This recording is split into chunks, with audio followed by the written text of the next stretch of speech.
It's a very good question. What does the co-lead game designer of Uncharted 3 do? We're primarily in charge of making sure that the game. How do you even describe it? It's so hard. I mean, I look at it as a game designer being the storyteller, you know, the director, the crafter of the experience. A co-lead game designer at Naughty Dog is responsible for whatever we got to do right now. That can mean maybe coming up with a good idea.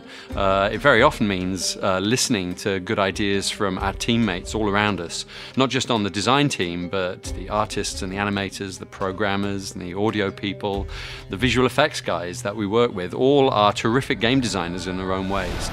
We wear a lot of hats. I mean, all the leads at Naughty Dog, we have a lot more responsibility, I think, than a lot of studios because we don't have in-house producers. We kind of are the managers and producers of the team. They're really the ones who handle the scheduling and making sure that all of the individual animations and foreground assets and physics assets and whatever else may be necessary for their levels get into the game at the right time and work awesome and have the design specs and everything of that sort.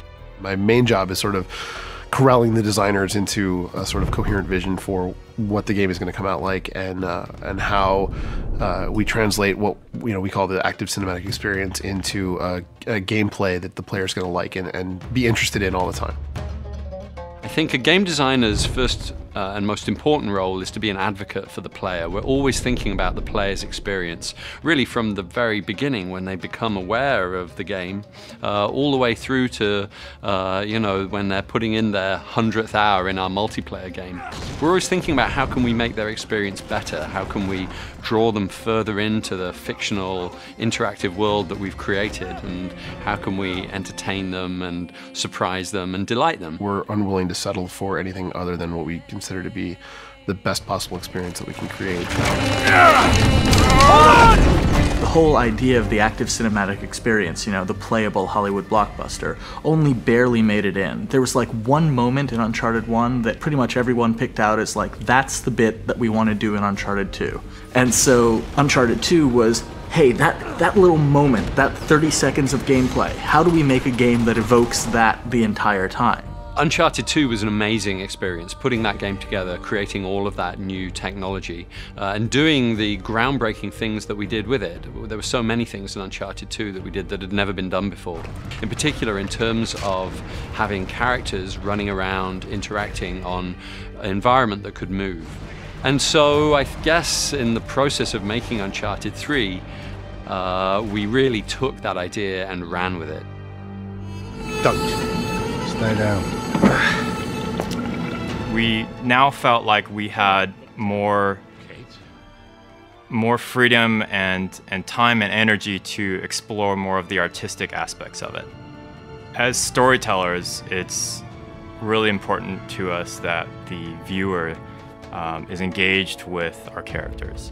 What we really put a lot of focus on, especially with Drake, is to convey thought through his body language. When he's in an environment where a tense environment, like we want him to show that. When he's relaxed, we want you to see that. And so we've been able to change the way that he moves based on his environment, based on where he's at in the story.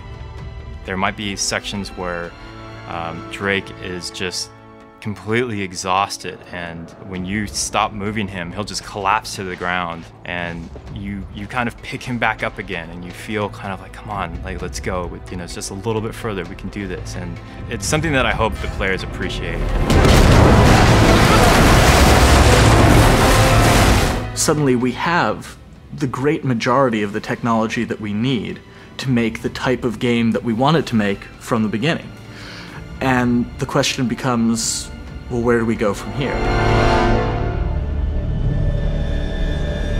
Immediately, we thought about desert, sand.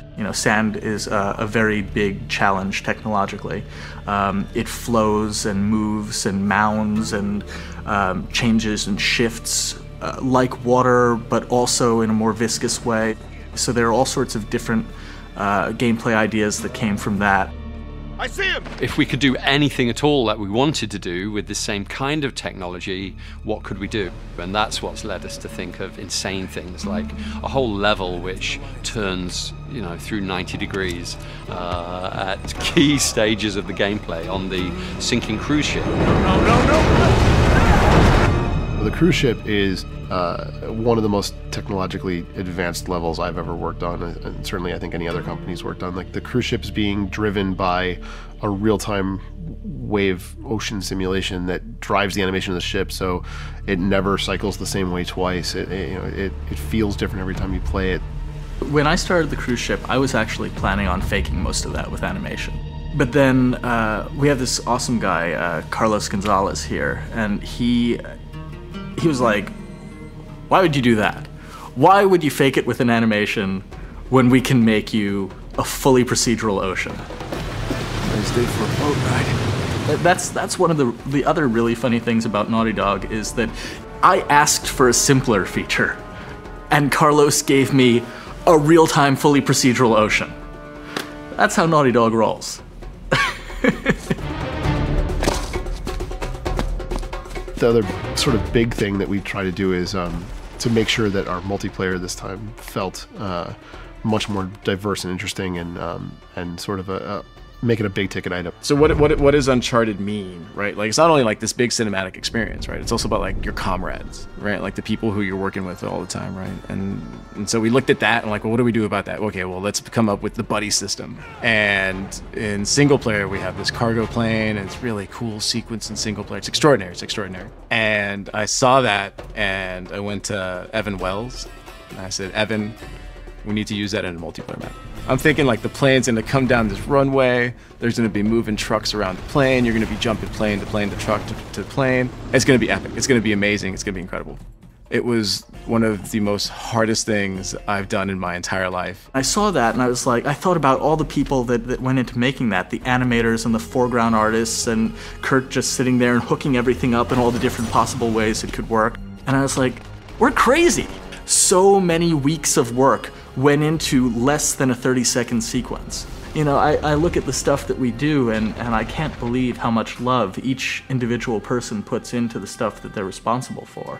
I think that kind of attention to detail is really important for a number of different reasons, but the most important reason is that people recognize it and they love it. It's those moments that make a Naughty Dog game different. So when you ask why are we passionate about what we do, it's because we're given the opportunity to do this, and we're surrounded by people who can do it and who want to do it. We have an incredible amount of resources at our disposal, but we think so much bigger than what we have, that there's always something that's pushing us to go a little bit further. The way the studio gets things done is because people care. And the mentality of the company is, if we see you care so much, then we'll let you go and go take care of it. And I think that's really what makes the company come together.